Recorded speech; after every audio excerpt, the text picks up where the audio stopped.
Before the story, may I ask something, little one? How do you feel when good news takes a long time? I feel wiggly and impatient, but I still hope the good news has not forgotten my door. And when God delays a gift, what can a person keep in the heart while waiting carefully? Patience, prayer, and maybe a blanket, because waiting feels easier when I am warm. Tonight, we will hear about Prophet Ishaq, peace be upon him, and the blessing of a promise fulfilled. Is he the son given to Ibrahim and Sarah after they had waited for many years? Yes, in the well-known telling, they were already very old when the good news reached their home. That makes the story feel tender, because the waiting was long and the gift was precious. One day, honored guests came to Ibrahim, and he welcomed them with care and hospitality.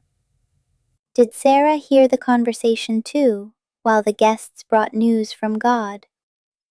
Yes, many narrations mention that the guests gave glad tidings of Ishaq and later Yaqub as well.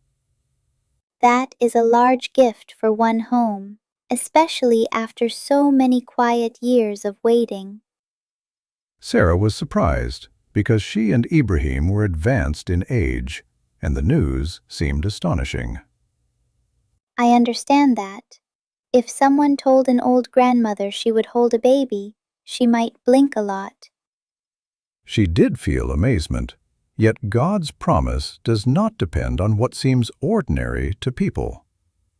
So the story teaches that God's power is not limited by age, time, or human guessing. In time, the promise was fulfilled, and Ishaq was born into a home full of gratitude. I can almost picture careful hands, quiet smiles, and everyone looking at the baby with joy.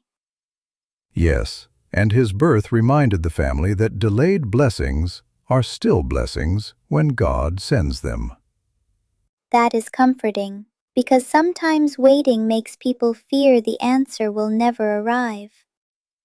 Ishaq grew up in a house shaped by faith, prayer, and trust in God's command.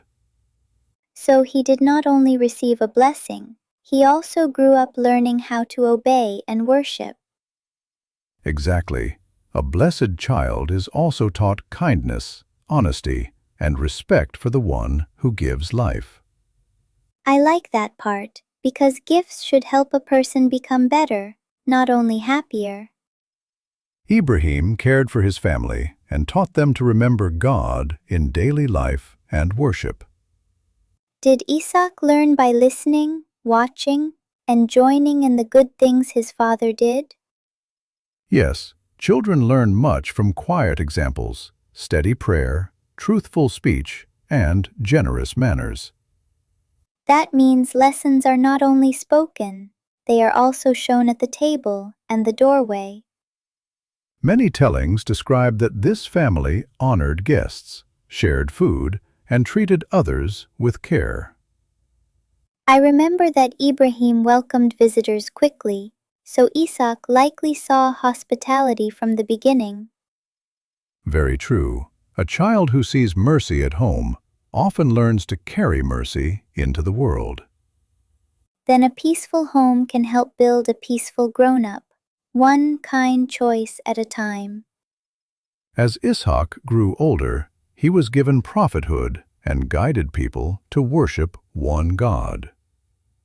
So he became not only a blessed son, but also a messenger with duties and truth to share. Yes, he called people toward faith, obedience, and a life shaped by what is right. Was his message calm and clear, the way prophets guide with wisdom and patience? That is how prophets are remembered in the well-known telling, with patience, truth, and sincere counsel. Some people probably listened quickly, and some probably delayed because changing a life is hard. That often happens. Even so, a prophet continues teaching and does not stop because hearts are slow. I am glad he kept guiding, because patient teachers help people who need time to understand. Ishaq's story is also linked with family blessing, because his son Yaqub came after him. So the goodness in that home continued across generations, with worship and guidance passed forward. Yes, and that shows how one promise from God can bring goodness far beyond one lifetime. It makes me think that one answered prayer can help children, grandchildren, and many people after them. What lesson stands out most tonight? Patience in waiting, gratitude in receiving, or faith in God's promise? All three, but patience shines first, because waiting well is hard when the days feel very long. Then tomorrow you can practice Ishaq's lesson by waiting calmly, speaking kindly, and thanking God often. I can do that, even if I still peek at breakfast early and ask whether the bread is ready. Now breathe slowly, rest your head, and let your heart be peaceful under God's care. Good night, dear child. Good night, grandfather. I will remember Prophet Ishaq and the promise that arrived at the right time.